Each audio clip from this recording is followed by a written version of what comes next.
Underneath the sycamore.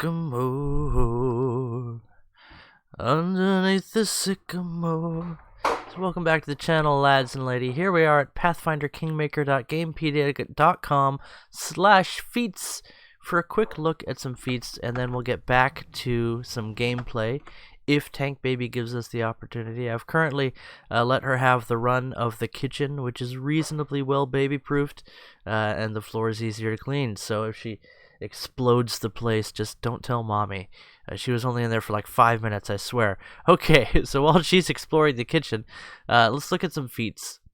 Ability focus, don't care. So those would be for animal companions or alchemists with their bombs. Accomplished sneak attacker, that can be useful for someone who is a rogue going cross class, or for the arcane rogue archetype. I can't remember what it's called. Eldritch trickster or something like that. Agile maneuvers. What's this do? So you can use Dex instead of Strength for your CMB. That can be useful for a trip or a bull rush, disarm, or sunder armor if you're a Dex-focused character. Aldori Dueling Mastery, not interested. Alertness, we know what that does. Allied Spellcaster, somewhat helpful in certain situations if multiple people have that feat. Arcane Armor Mastery, let's see. It says you reduce the spellcasting chance by 20%, but I read 10%. Oh, okay, that's why. It's Arcane Armor Mastery. Prerequisite Arcane Armor Training. So this is the second level of Arcane Armor Training. Quite good. If we look at some armors you start off with in the game, Chain Shirt, 20% Arcane Spell Failure. So Chain Shirt would be 0 chance spell failure. Let's say you have access to a Chain Shirt plus 3 by then. That gives you 3 more points of armor than you would get from, say, the armor spell, the mage armor spell. So you could be doing well there. It's a base 4, so at a plus 3 it would be a 5, 6, 7, which is probably 2 points higher than the bracers of armor plus 5 you would have access to by then. So you end up with 2 feats, basically scoring yourself an extra 2 points of armor class, perhaps more depending upon the armor you're using. Mithril full plate could be useful, but then you're going to need a level of fighter or paladin or something to back that up with. If you did want to take a couple levels of paladin and then go into some sorcerer class, this could be useful because you wouldn't have to pick up the proficiencies. And then you could go into either Red Dragon Disciple or Eldritch Knight. Is there Eldritch Knight in this game? I'm not sure. Arcane Armor Training. There we go. Arcane Strike. It's kind of interesting. Not as good as some other abilities. Armor Focus. That's decent. Armor Proficiencies, we shouldn't need to explain what those are. Augment Summoning requires Spell Focus Conjuration. So there's very few reasons to do Spell Focus Conjuration, but this would be one. You can then choose Augment Summoning, which gives a +4 enhancement bonus to Strength and Con for your summoned creatures. Keep in mind that this is an enhancement bonus, so it's not going to stack with spells like Bull's Strength and Bear's Endurance. So if you have this one, maybe you also pick up like a Mass Cat's Grace or something to augment that along with. Back to back. Reduces enemies' ability to flank you. It's a teamwork feat. It works like other teamwork feats. You can go ahead and read the description for that one. Bashing Finish if you have Shield Bash. Whenever you critical with a melee weapon, you can get a free Shield Bash. Okay. I mean, it's decent, but it's only on a critical hit. So, at best, it's going to be, let's say, 10-15% as effective as getting an extra attack. So you figure that's about a 2 or 3 damage average bonus. I mean, if you have the shield anyway, but that's 2 feats. You need shield bash and then bashing finish in order to get that. Is that the best way to go? Maybe, maybe not. But for a tower shield specialist, maybe these are things that you consider picking up. Blind fight. It's a pretty typical feat. Hopefully you're familiar with that one. Blinding critical. So you need critical focus and a 15 BAB. So that would be a level 15 fighter or paladin, or an even higher level of something that gets a medium BAB. So whenever you score a critical, your opponent is permanently blinded. Or if they get if they succeed in a fort save, it's only dazzled for a D4 rounds. And it's 10 plus your base attack bonus for the DC of that save. So that's pretty tough. That starts at a 25 DC, an ability you would get at 15th level as a fighter if you have critical focus. That's not bad, and it's another reason to take critical focus. Especially since it's a fort save and it's a permanent blind. So if you're using that against, say, a rogue, that could be quite good. But again, it's on a critical hit, so this is only something that would be proccing, let's say, 10-15% of the time at most. Boon Companion. This one's quite good, especially if you have the animal domain. This is essential. It ups the level of your animal companion up to 4 levels, but never higher than your character level.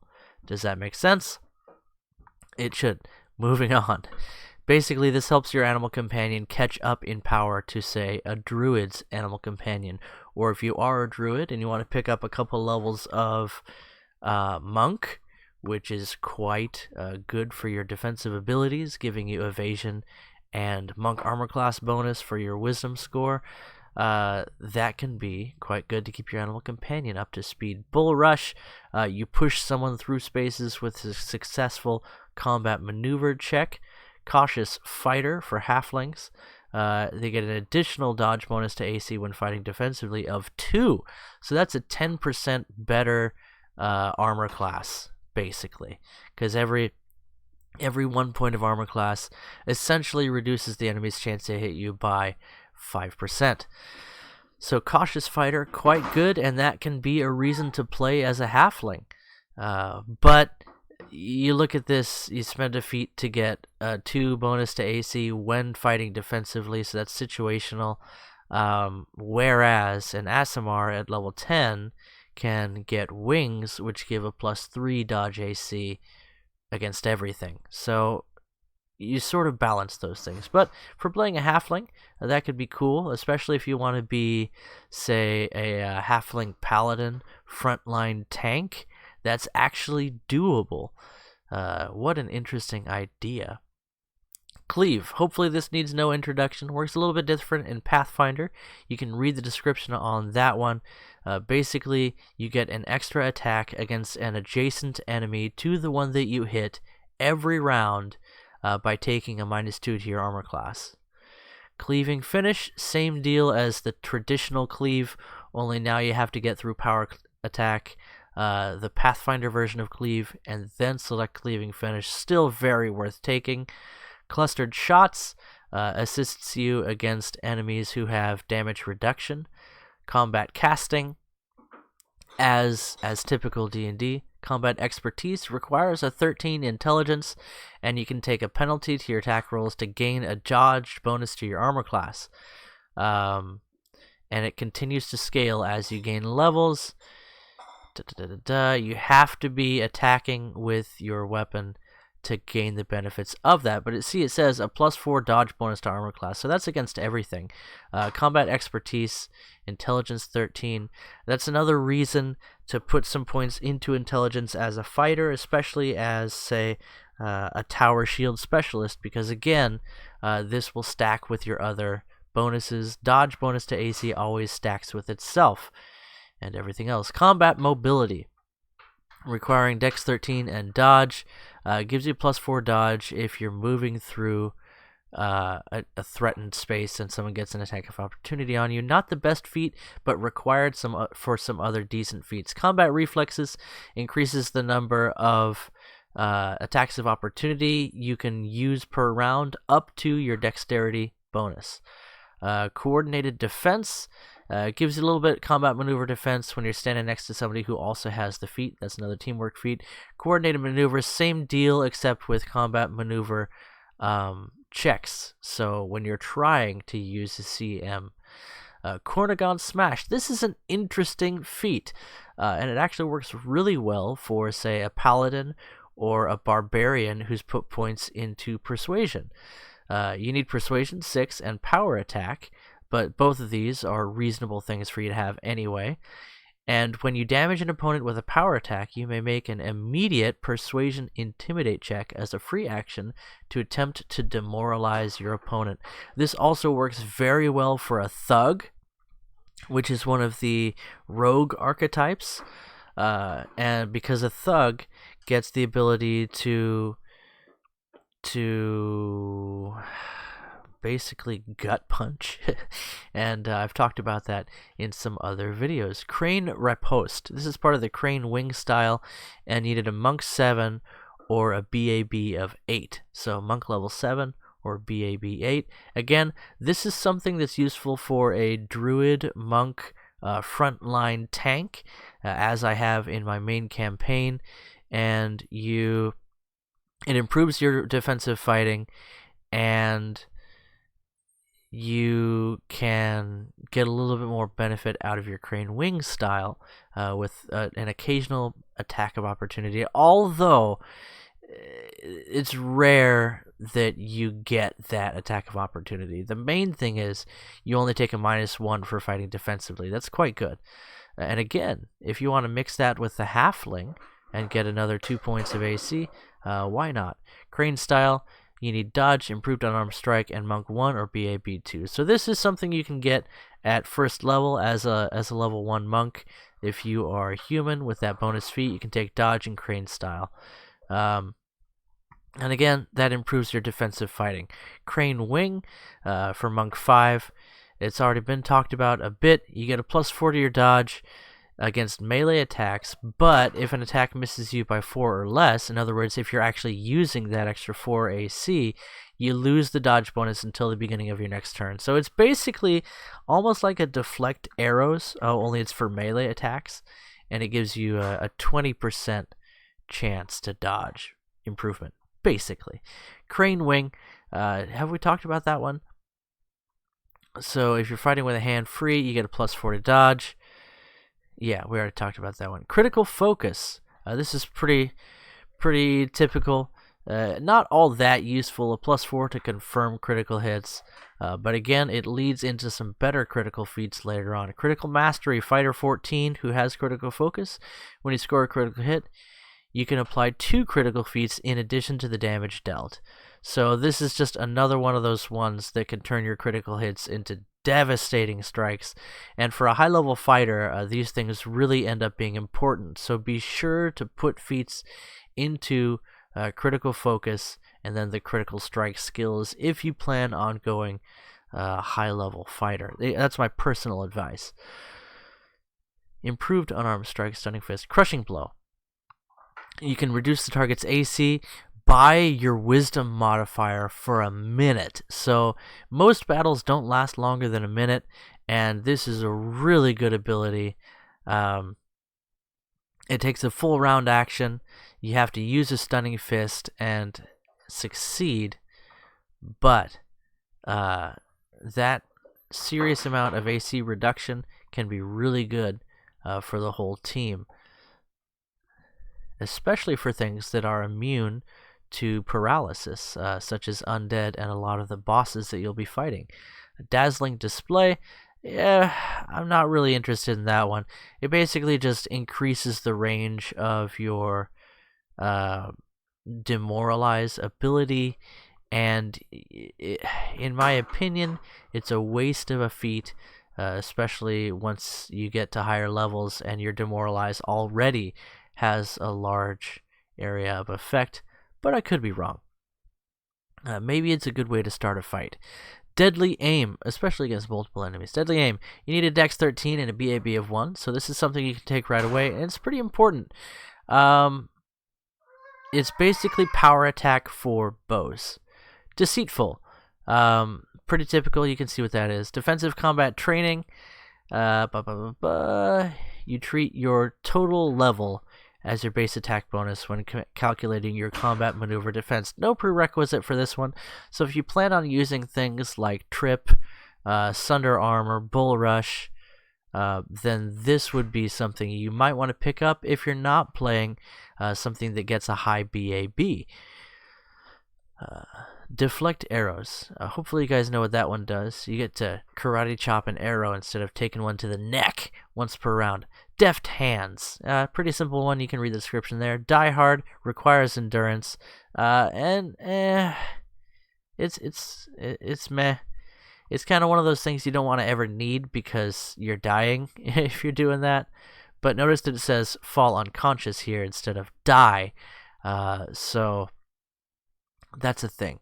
Dirty Trick requires 13 intelligence and combat expertise, and you can do the Dirty Trick maneuver. And what that does is you basically try and mess with someone.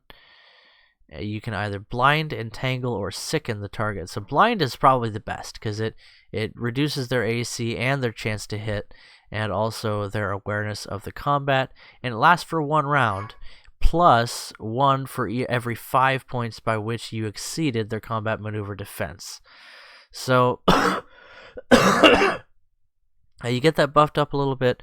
Again, this is another reason to have a 13 intelligence as a fighter, but it's a fantastic ability for somebody that has selected combat training way back there. Anyway, disarm. Hopefully don't need to describe what that does. It's another combat maneuver. Discovery, that's an alchemist ability. Dodge, +1 to your armor class. Not bad at all. Double Slice is a 2-weapon fighting required feat, so you need 2-weapon fighting. Dex 15, and you get better power with your offhand weapon. Instead of half your strength bonus, you can add your whole strength bonus. However, that might not be the best way to go because you'd have to focus on dex and strength in that build, whereas you may, for a 2-weapon fighter, prefer to go with agile weapons and pure dex build, where this would not be so helpful. Okay, Dragon Ferocity. This is a monk feat. It takes Dragon Style, Stunning Fist, and Mobility 5 or Strength 15. And you can see what that does. It's pretty strong if you focus on strength. There are some interesting builds for a strength build monk, so you might want to check that out. There's even a monk archetype that really focuses on that, so you might want to check out. I think it's called a Scaled Fist. Dragon Roar. There's another dragon style ability, and of course Dragon Style.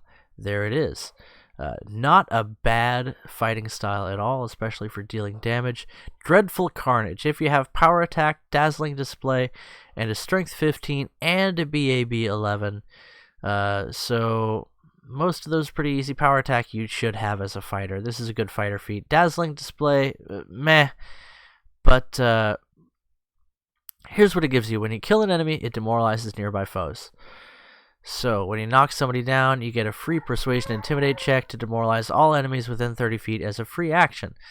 So, that's not bad. Not bad at all. It's only a -2 to their attack and skill checks, I think. They're shaken. But, you know what? 10% here and there goes a long way, especially if you got some other buffs and debuffs backing you up on that one. Dueling Mastery. You gain a +2 on initiative. Yeah, okay, whatever. Initiative, not all that great in this game. Elemental Focus. Just improves spells that use a certain element, makes them more difficult to resist. Endurance, not a big deal. Exhausting critical, makes somebody tired when you critical hit. But again, you need a BAB of 15. So this is pretty tough, but exhausted enemies are a lot easier to kill. They get I think it's a -4 to their strength. Is it strength, dex, and con? Or is it just strength? And they're also not able to move quickly. So getting an exhausting critical on someone can really slow them down. Exotic weapon proficiency, extra arcane pool, extra bane, extra bombs, extra channel, extra lay on hands, extra performance, extra rage. All of these you can kind of tell what they do. Fear. You can channel positive in order to instill fear in undead. Fencing grace. So, fencing grace, you need weapon focus and weapon finesse, which again, if you're a dex-based fighter of some sort, then this is something you would want to do. And when you're wielding your chosen weapon one-handed, you can add your dex modifier instead of strength to that weapon's damage. So you don't get this while fighting with two weapons or using flurry of blows, or any time another hand is otherwise occupied. So there's just another thing that makes the single weapon style a little bit more viable. However, there is the agile enhancement that appears on several weapons in the game that makes this one redundant. And it's also more versatile. So keep that in mind when thinking about this feat. Fury's Fall requires trip, and you can use, let's see, you can add your dex bonus to your CMB, and notice it says strength and agility. So you can add strength and dex to your CMB on a trip attempt. This is a great ability for someone that's focusing on strength and dex. You could even make this work really well with a Red Dragon Disciple, where you're going to have a great strength if you also put a bunch of points into dex, and then get yourself the trip feat. You can pick up Fury's Fall and also pick up Trained Maneuvers, or whatever it's called, the combat maneuver training, where you add your whole character level to your CMB. Great Cleave functions as cleave, only it just keeps on going. Again, this is something that's great for somebody that has a high strength or a good chance to hit. Great Fortitude, it's improved Fortitude. Greater Blind Fight, you can see what that does. It's just a little bit better version of Blind Fight. Greater Bull Rush, Greater Dirty Trick, Greater Disarm, Greater Elemental Focus, Greater Penetrating Strike, which requires Fighter 16 and Weapon Focus. Your weapon focus weapons can ignore 10 points of damage reduction. So that's quite good, especially with that other feat that allows concentrated blows. I think it totals all of your damage before pitting it against an enemy's damage reduction. Greater shield focus as shield focus, a greater spell focus, greater spell penetration, greater sunder armor, greater trip. Again, check out greater trip though. You need to have combat expertise int 13. Again, another reason to have 13 intelligence as a fighter. Trip and a BAB of 6. You get to make a free attack on foes that you knock down. So that's pretty awesome, and you also get 2 to trip the foe. So this is really good. Greater 2-weapon fighting, that's pretty typical. You should know what that does. Greater vital strike, greater weapon focus, specialization, hammer the gap. So this is the one that, or no, this is something else. So at a BAB 6, when you get your second attack for a full action, you can deal more damage with each hit. So if you hit once, your next attack gets 1 bonus damage. If you hit twice, your next attack gets 2 bonus damage, and so on and so forth until the end of the round. Make sense? Okay. Heavy armor focus. There you go. Improved blind fight.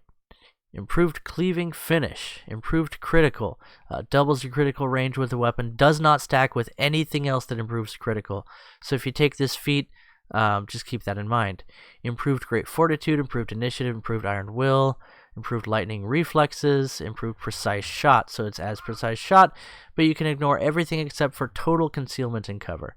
In other words, you can ignore the 20% concealment or partial cover that someone gets from those conditions and certain spells. Improved 2-weapon fighting, again. You need a 17 dex, but you get another attack.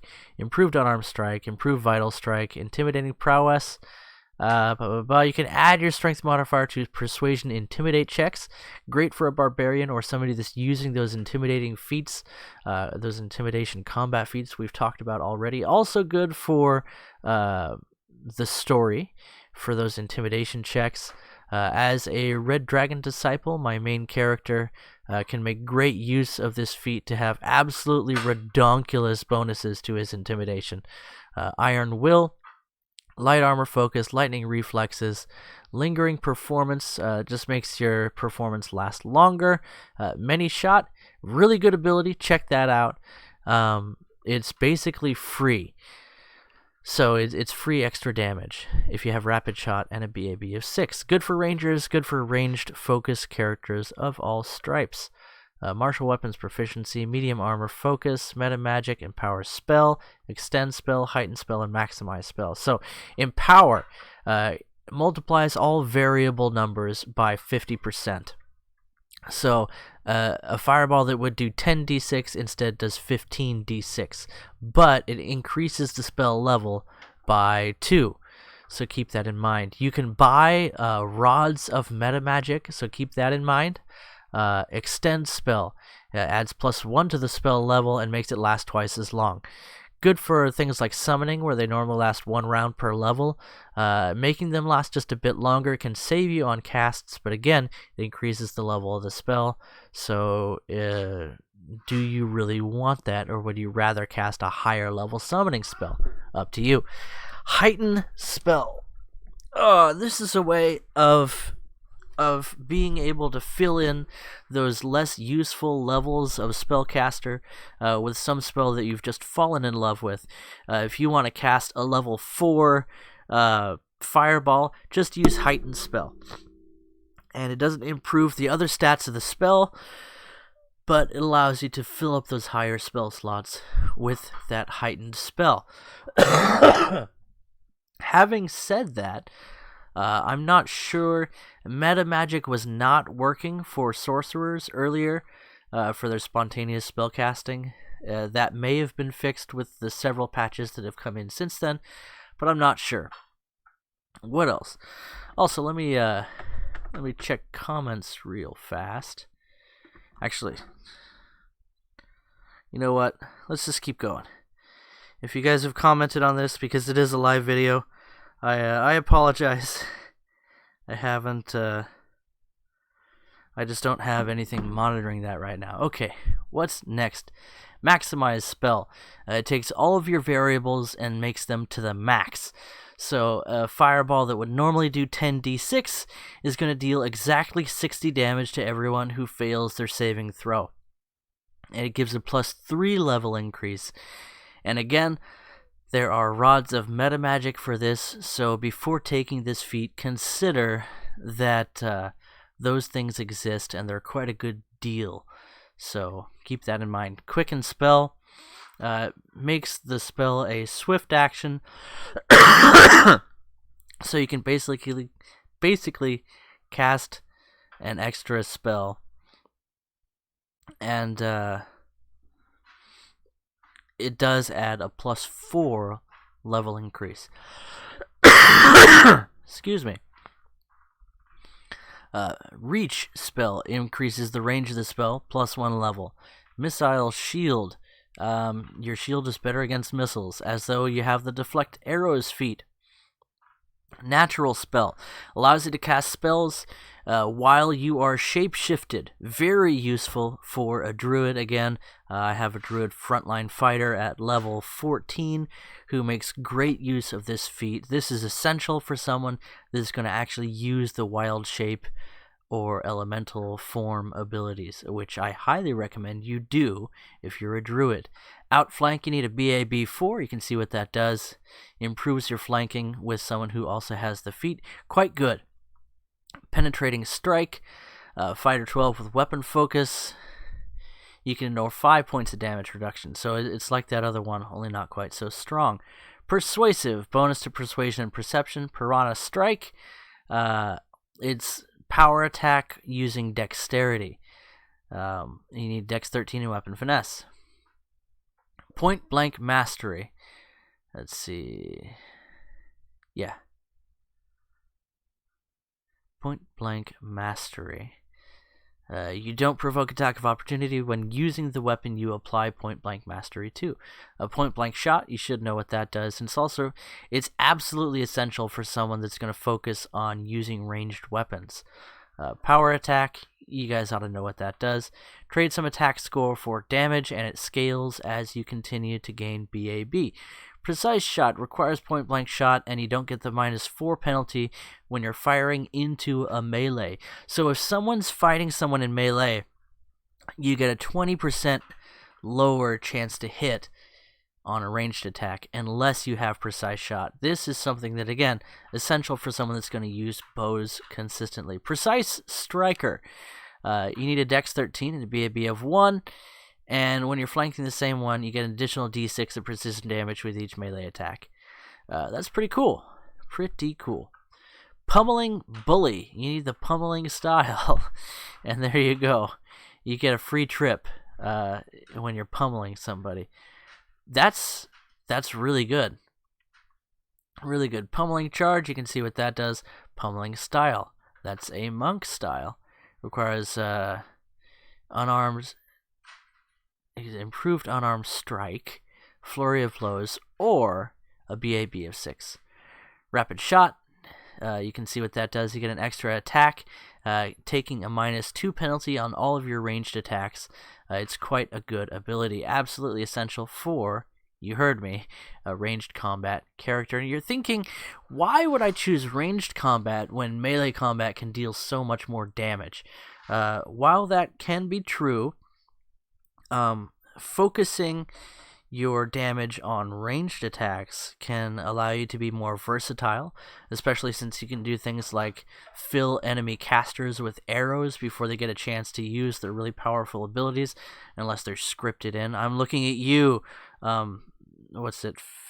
Defaced Sisters, and your baleful gaze that it's a free action at the beginning of combat, you jerks. But let's move on. Seize the Moment. Wow, perfect. When you both have this feat and they get a critical hit, you get an attack of opportunity. Selective Channel. You can choose to not damage your friends with your channeling. Shake It Off. You get bonuses for saving throws for everyone that's next to you and has this feat. That can be quite good, especially if your party tends to cluster. Shatter Defenses. There's so many things here. Okay, you can see what that does. Shield Bash. That should be pretty self-explanatory. You can attack with your shield. Shield Focus. Increase your shield AC. Shield Master.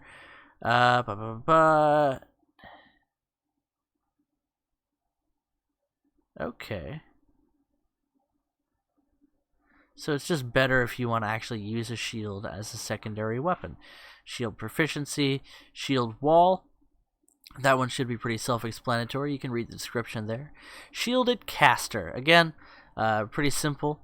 Sickening Critical. You can sicken someone with a critical attack. Again, this is one of those critical feats, but unlike a lot of the other ones, it doesn't have any prerequisites according to this description, so that's one you can pick up early on. Simple weapon proficiency. Skill Focus, you can read that one. It does progress as you get more points in the skill, so that's nice. Basically gives you a free improved skill focus later on. Slashing Grace. This one's interesting. You can read the description. It lets you use slashing weapons for feats that normally would require piercing weapons. Spell Focus, pretty self-explanatory. Spell Penetration, you can see what that does. Spell Resistance isn't a huge deal so far in my playthrough of Pathfinder, but maybe that's going to change. I'm at about level 14 now. Spell Specialization, again, as Spell Focus. Staggering Critical. Guess what you can do? You can stagger someone when you critical. No prerequisites on that one, so not bad. Stealthy, only one guess on what that does. You can read the description.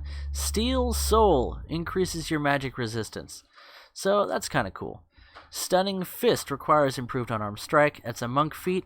It has a pretty long description, but basically you can stun people with your melee attacks a certain number of times per day based on your wisdom. Sunder Armor, that's a combat maneuver. It's pretty good. The way it's set up in Pathfinder, or at least in Pathfinder Kingmaker, is quite good because it doesn't actually permanently damage the armor, and you can read what that does. Superior Summoning, quite good.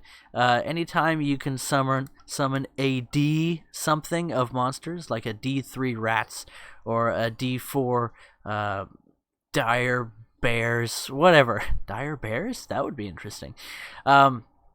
It adds 1 to the number you end up summoning. So very, very good. It doesn't tell you that the prerequisites for this feat are spell focus, conjuration, and then the enhanced summoning one that gives them extra strength and con. So that is a prerequisite. These are prerequisite for superior summoning. Keep that in mind.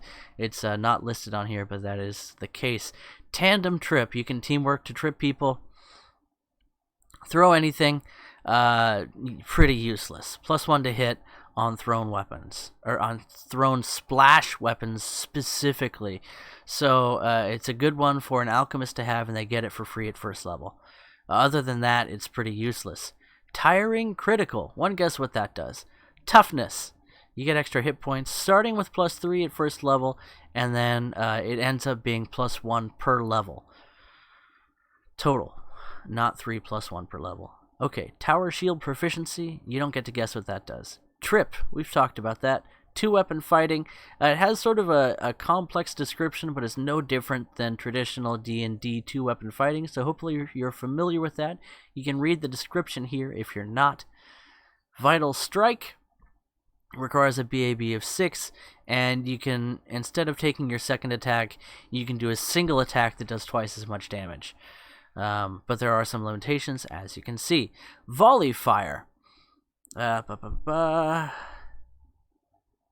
Wow, that's actually really good. So check out Volley Fire. It's a teamwork feat for ranged damage. Let's see, for ranged attacks, and it goes up to a max of +4. Very good. Weapon Finesse. Hopefully you know what that does. It's as standard D&D. You can add your dex bonus to attack with light or piercing weapons if instead of your strength bonus to hit. Weapon Focus requires a BAB of 1, gives you 1 more attack bonus on that specific weapon. Weapon Specialization as Weapon Focus, only better. It's for a rank 4 fighter who has Weapon Focus. And Wings is an Aasimar feat you get at level 10 that gives you a permanent +3 dodge bonus to AC against melee attacks and immunity to ground-based effects such as difficult terrain.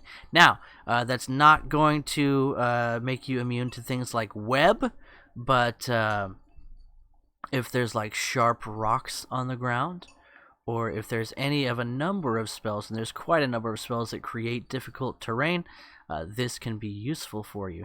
Anyway, guys, this has been just a huge overview of feats available in Pathfinder. There are a few more feats and abilities that I did not cover, and there's a few that I skipped quickly over. Feel free to go to this this website to find the description. And I've gone on long enough. I need to go back to being a daddy and take care of my baby. She's been having a great time playing with the dishes in the kitchen, and I've been sort of keeping an eye on her while I did this, but it's time for me to dedicate myself to that. I was going to show you some gameplay, but let's just make this an overview of the feats in Pathfinder. So I hope you guys enjoyed that. Big thanks to pathfinderkingmaker.gamepedia.com/feats for providing the material for today's talk, and I'll catch you guys in the next video. Bye-bye. Bye-bye.